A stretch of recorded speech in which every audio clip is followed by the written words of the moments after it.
Bom dia, pessoal. Hoje a nossa aula vai ser sobre edema, que é um tipo de distúrbio circulatório. Bom, para nós entendermos o que é edema, nós vamos começar a falar sobre como a água do nosso corpo ela está dividida. Por que é importante nós falarmos dessa divisão? Porque aproximadamente 60% do nosso peso corporal magro, ele é formado de água. Desse total, 2/3 se localiza no espaço intracelular e a maior parte da água restante se localiza nos espaços extracelulares. Então, a água que se encontra no espaço extracelular, grande parte dela vai estar localizada nos espaços intersticiais e o restante vai compor o plasma sanguíneo e outros líquidos do nosso corpo. O espaço intersticial é esse espaço que se localiza entre os capilares sanguíneos e os capilares linfáticos e as células dos nossos tecidos. Então aqui eu coloquei duas figuras para vocês observarem qual é e onde se localiza esse espaço intersticial. Nós temos aqui os capilares sanguíneos, os capilares linfáticos. Entre estes capilares nós temos células que compõem os nossos tecidos. Entre estas células e entre estes capilares sanguíneos e linfáticos, nós temos um espaço que nós chamamos de espaço intersticial. Esse espaço intersticial, ele vai ser formado pelo chamado fluido intersticial. Tá? Então, o que isso tudo tem a ver com o conceito de edema? O edema, ele é definido como o acúmulo de líquido no espaço intersticial, que a gente acabou de verificar. Na prática clínica, nós podemos nos deparar com pacientes que apresentam edemas nas extremidades de algum membro, nós chamamos então de edema mais localizado, ou nós podemos nos deparar com pacientes que apresentam grandes edemas, que envolvem normalmente cavidades corporais, como por exemplo, a cavidade da pleura, cavidade do pericárdio ou ainda a cavidade peritoneal. Quando esse edema ele for muito grave e for um edema generalizado, nós damos o nome de anasarca.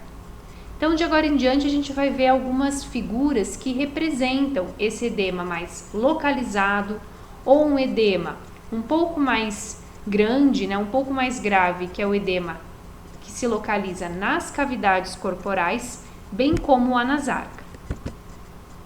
Aqui a gente tem um edema localizado no membro inferior esquerdo, que no caso desta paciente ocorreu devido à presença de um trombo, Então, devido à presença de uma trombose profunda, é um edema localizado.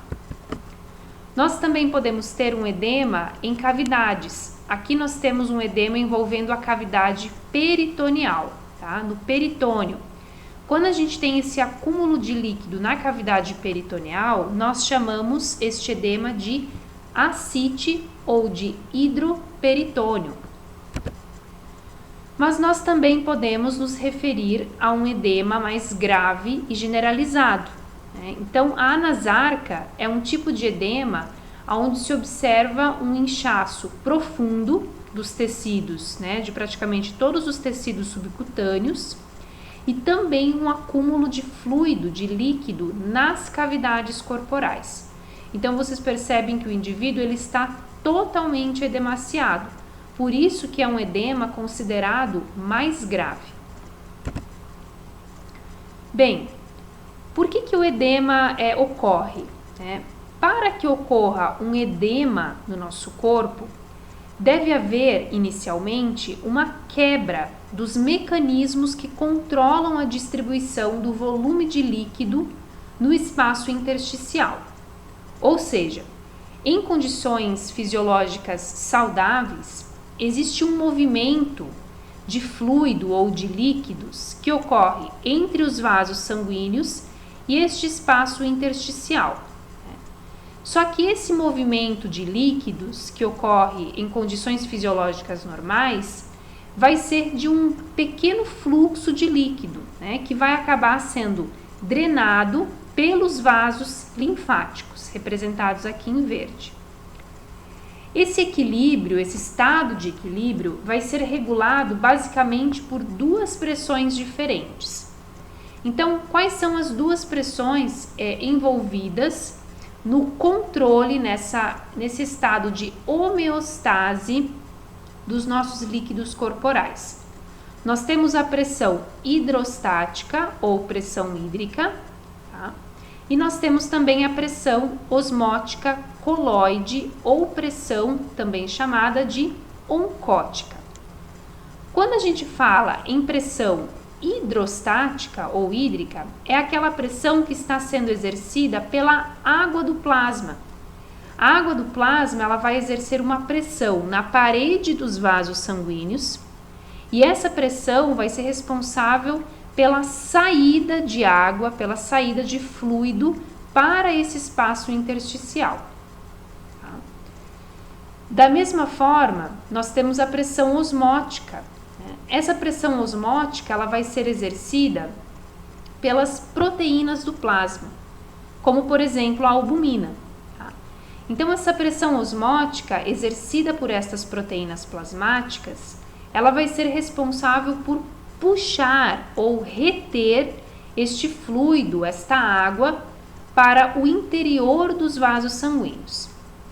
Quando nós temos um desequilíbrio entre a pressão hidrostática e a pressão osmótica, nós vamos passar a ter um acúmulo de fluido no espaço intersticial que caracteriza o edema.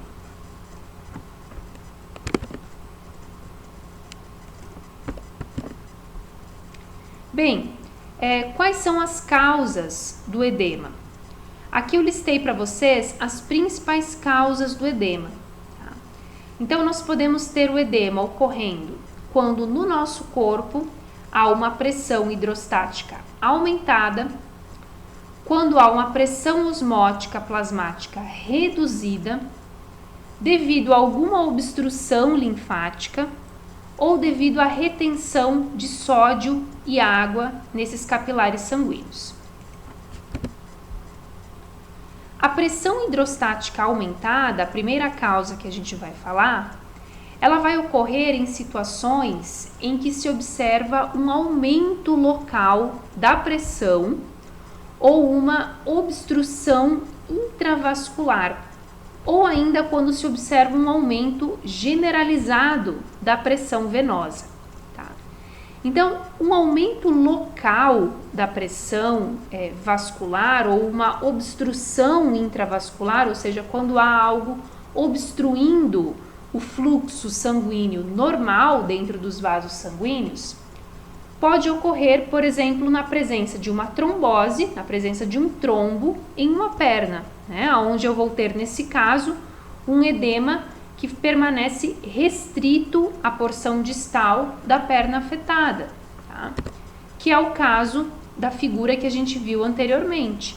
Eu tenho aqui a presença de uma trombose, de um trombo, obstruindo esse fluxo sanguíneo normal. Isso vai fazer com que a pressão da água, do plasma sanguíneo, que está sendo exercida na parede desses capilares, desses vasos, aumente. Então, nesse caso, nós vamos ter uma pressão hidrostática aumentada. O que acontece? Aqui a gente tem na figura a presença de um trombo dentro de um vaso sanguíneo. Vocês percebem que com a presença desse trombo, o fluxo sanguíneo ele permanece alterado, ele fica um pouco mais dificultado, Então, a gente pode dizer que a presença desse trombo, ele provoca uma obstrução intravascular, aumentando a pressão que a água do plasma está exercendo sobre a parede dos vasos sanguíneos. Por isso que, neste caso, nós temos um aumento da pressão hidrostática. Não vamos esquecer que a pressão hidrostática é aquela pressão exercida pela água do plasma sobre a parede dos vasos sanguíneos. E é essa pressão hidrostática responsável por empurrar esta água para o espaço intersticial. Já quando eu falo em aumento generalizado da pressão venosa, é muito comum ocorrer um aumento da pressão hidrostática também na insuficiência cardíaca congestiva. Existem vários fatores que podem provocar um aumento na pressão hidrostática venosa na insuficiência cardíaca congestiva. Então, por exemplo, quando eu tenho uma diminuição do débito cardíaco que ocorre na insuficiência cardíaca congestiva. O que é essa diminuição, né, essa redução do débito cardíaco? Vamos acompanhando aqui na figura, tá?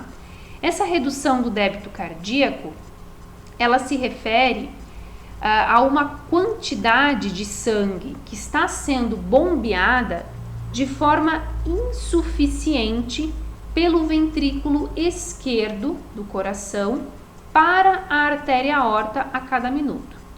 Então, quando eu tenho uma quantidade de sangue sendo bombeada de forma insuficiente do coração para a artéria aorta, né, nós temos uma redução do débito cardíaco, né? E por consequência, eu vou ter uma redução de atendimento de todas as demandas metabólicas do nosso corpo, né? Por quê? Porque ocorre uma redução do volume de sangue arterial, além de uma redução do fluxo de sangue renal. Por ter uma redução do volume de sangue arterial e também por ter uma redução do fluxo de sangue renal, todos esses processos, essas alterações metabólicas, vão provocar a ativação do chamado sistema renina-angiotensina-aldosterona, representado aqui pela sigla SRAA. Então, esse sistema ele vai provocar maior retenção de sódio e de água nos capilares, né? Então, um maior acúmulo de água no espaço intersticial, porque eu estou tendo ali um aumento da pressão hidrostática, e isso vai desencadear um processo de edema, tá? Então, essa redução do débito cardíaco que ocorre, que é verificada na insuficiência cardíaca congestiva, vai provocar uma redução do volume de sangue arterial, bem como uma redução do volume de sangue, do fluxo de sangue nos capilares renais, tá? E estas alterações metabólicas levam à ativação deste sistema, né? Inicialmente ativação do sistema nervoso simpático, que leva a maior ativação do sistema renina-angiotensina-aldosterona. A maior ativação desse sistema provoca maior retenção de sódio nos capilares sanguíneos. Se eu tenho maior retenção de sal, de sódio nesses capilares, vocês concordam comigo que eu vou ter maior concentração de água no interior desse capilar sanguíneo, né? Então, a pressão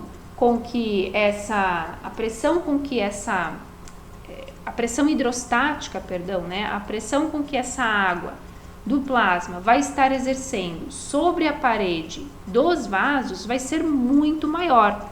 Por isso que a concentração de água no espaço intersticial aumentada vai levar a um quadro de edema. Então, toda vez que eu tiver uma retenção excessiva de sódio, né, e como consequência de água, nós observamos com isso uma expansão do volume intravascular. É o que eu falei anteriormente para vocês. Eu tenho maior acúmulo de sódio dentro dos vasos sanguíneos. Este sódio promove um maior acúmulo de água no interior destes vasos sanguíneos. Com isso, o volume intravascular, ou seja, dentro destes vasos, também aumenta. Se eu tenho um aumento de volume intravascular, esse aumento ele vai provocar também um aumento da pressão hidrostática, ou seja, como eu tenho maior concentração de água dentro deste vaso, a pressão hídrica, ou a pressão que a água do plasma vai estar exercendo sobre a parede dos vasos sanguíneos vai ser muito maior. Então, eu vou ter um aumento da pressão hidrostática.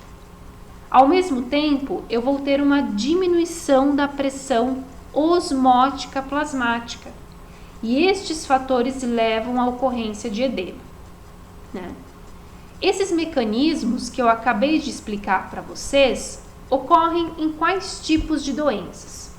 Naquelas doenças que vão comprometer a função dos nossos rins. Então, nós podemos citar como exemplo, né, aonde que esses mecanismos aqui, eles ocorrem. Na insuficiência renal aguda, em casos de hipoperfusão renal, tá? Então, por exemplo, quando ocorre uma reabsorção tubular renal aumentada de sódio, tá?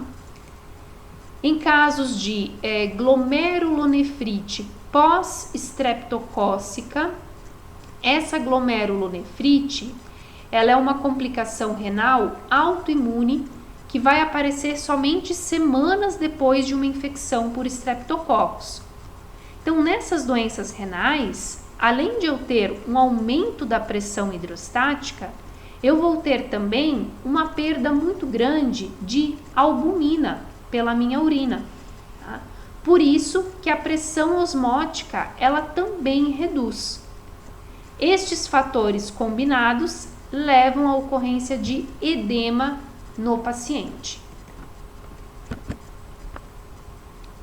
Agora a gente vai estar falando de uma outra causa relacionada ao edema, que é quando a pressão osmótica ela se encontra reduzida. Tá? Então, nós normalmente associamos esta causa com alguma condição clínica que vai provocar ou a perda de albumina da circulação sanguínea, né? Ou uma síntese de albumina em quantidades inadequadas, uma síntese diminuída. Por que a gente está enfatizando aqui a albumina? Nós não temos outras proteínas plasmáticas? Temos.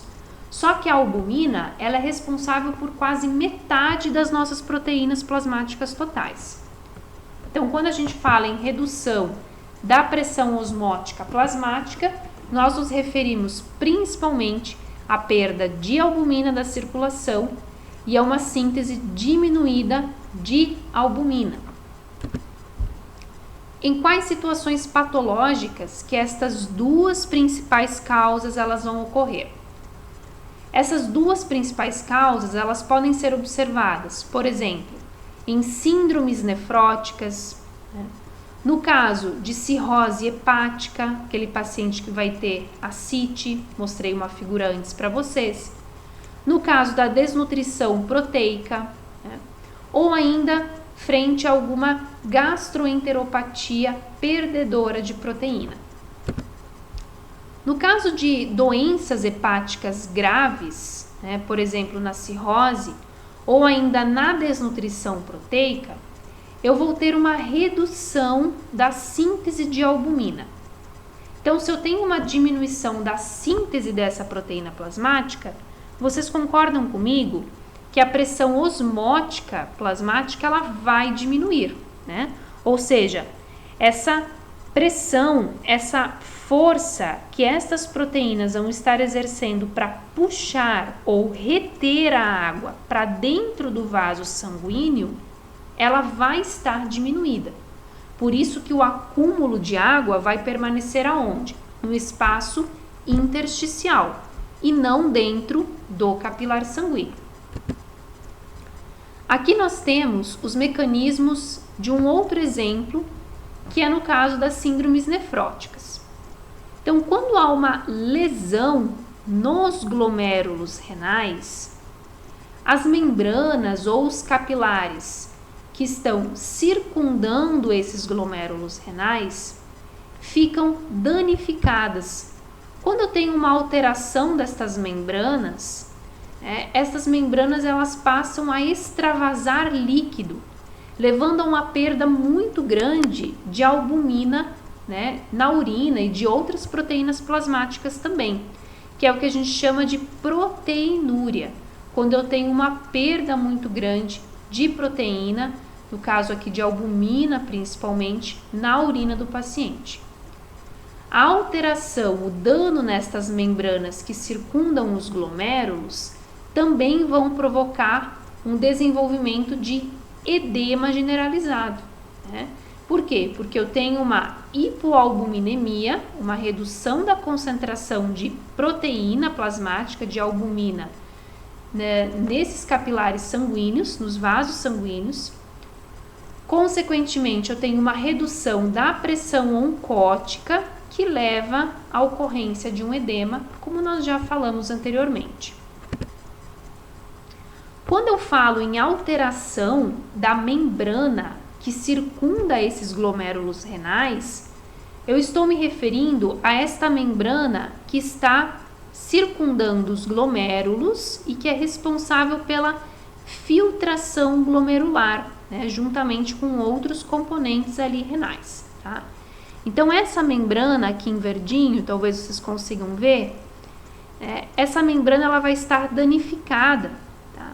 Essa membrana que circunda aqui os glomérulos. Por consequência, a quantidade de albumina ou de proteínas plasmáticas que ultrapassa esta membrana e vai acabar sendo eliminada por meio da urina, acaba sendo muito aumentada. E isso leva a uma diminuição da pressão osmótica. Do mesmo modo, quando nós falamos em insuficiência renal aguda, né, ou em alguma síndrome nefrótica. Nestes casos, vai haver o quê? Uma redução, uma queda da taxa de filtração glomerular, com consequente diminuição da excreção de sódio e água pelos rins. Então, novamente, pessoal, se eu tenho uma diminuição da excreção de sódio e água pelos rins, vocês concordam comigo que esta alteração clínica vai levar nesse paciente tanto um risco maior para desenvolver hipertensão arterial, mas também um quadro de edema. Só que independente da causa, nós vimos que os baixos níveis de albumina no interior desses vasos sanguíneos, eles vão estar levando gradualmente a um quadro de edema.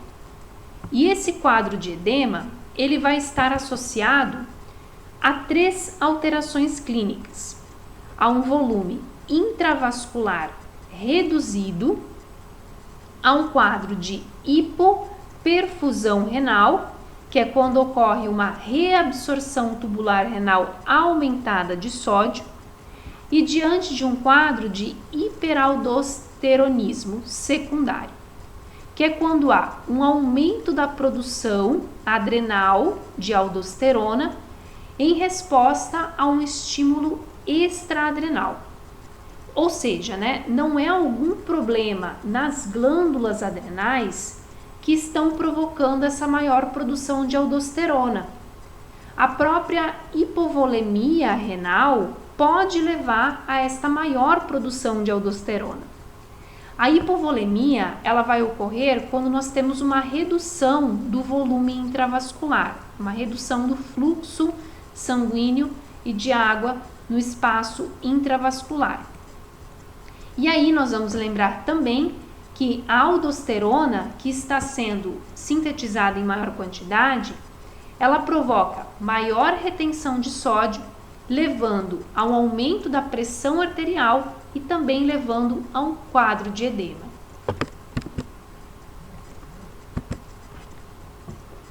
A última causa que nós vamos estar citando do edema é a obstrução linfática. No começo desta aula, eu falei para vocês que o excesso de fluido do edema, ele pode ser removido por drenagem linfática, né? fazendo com que esse fluido ele retorne à circulação sanguínea. Então, os capilares linfáticos, eles são de extrema importância nesse controle da homeostase de fluidos nesse espaço intersticial. Por quê? Porque esse excesso de fluido no espaço intersticial pode retornar para a circulação sanguínea por meio desses capilares linfáticos. Então, quando essa drenagem linfática ela fica prejudicada por qualquer motivo, nós vamos ter o desenvolvimento de um quadro que nós chamamos de linfedema, que é esse acúmulo de líquido linfático devido a alguma obstrução linfática. Essa obstrução nos capilares linfáticos pode ser devido a uma inflamação ou até mesmo a uma neoplasia, um câncer que se encontra nesses capilares linfáticos. Isto vai estar provocando uma tumefação ou inchaço de algum órgão do nosso corpo. Vocês já devem ter ouvido falar da elefantíase, que é o que a gente observa nesta figura, né? Esse edema bem grave aqui na região das pernas. A elefantíase, ela ocorre devido a uma infecção por algum parasita que provoca, dentre outras alterações, a chamada fibrose linfática.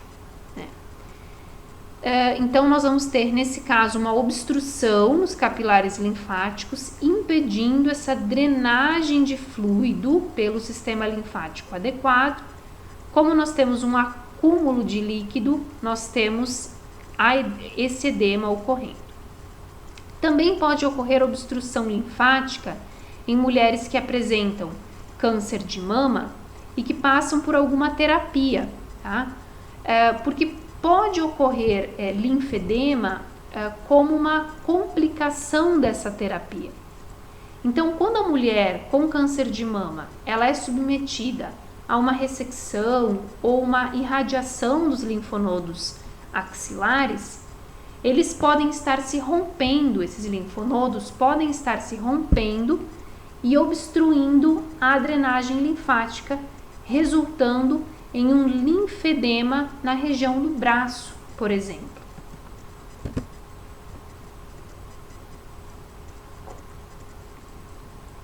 O que a gente percebe a partir de todos esses exemplos que eu dei para vocês? Que é importante nós reconhecermos, inicialmente, o edema subcutâneo, porque este edema subcutâneo, ele pode estar sinalizando alguma doença cardíaca ou alguma doença renal de base, né?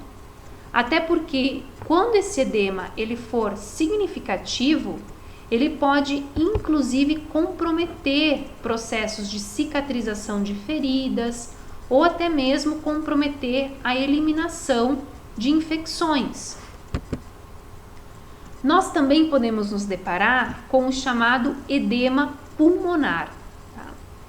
Então, o edema pulmonar é um quadro, um problema clínico que é muito comum diante de processos inflamatórios ou infecciosos que ocorrem no pulmão, né? Então, no caso da pneumonia ou edema agudo de pulmão, né? Então, quem é meu aluno sabe que a gente já comentou sobre a patologia da pneumonia e do edema agudo de pulmão. Nós verificamos esse edema na região pulmonar, ou também pode ocorrer devido a uma insuficiência ventricular esquerda, uma insuficiência renal também. A síndrome da angústia respiratória pode levar também a esse edema pulmonar. Tá? Então, esse problema ele vai estar interferindo na função ventilatória normal do paciente. Por quê?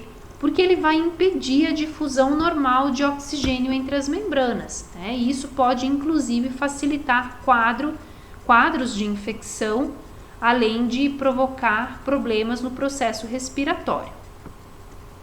Pessoal, então o que é interessante vocês entenderem dessa aula? O conceito de edema, qual é o mecanismo fisiopatológico envolvido com a ocorrência de edema, que eu expliquei lá no comecinho da aula, né? E entender estes exemplos que eu dei em relação às principais causas de edema, né? Então, como que uma doença renal, né? Como que uma doença pulmonar, né? Ou uma doença cardíaca, como a insuficiência cardíaca congestiva, pode estar desencadeando esse processo de edema, né? Lembrando que o edema, ele pode ser o edema localizado em algum membro do nosso corpo, pode ser um edema que se localiza em alguma cavidade, né, corporal, como por exemplo no peritônio, levando a ascite. Também pode ser um edema mais grave, generalizado, né, que a gente chama de anasarca. Tá? Então, essas complicações clínicas que eu acabei de citar para vocês em relação ao edema, tá? Então eu falei aqui em relação ao edema subcutâneo, quando for muito significativo, pode comprometer a cicatrização de feridas, pode comprometer a eliminação de infecções, tá? Falei aqui para vocês do edema pulmonar, que pode estar comprometendo a função ventilatória normal desse paciente, então um processo de respiração, né?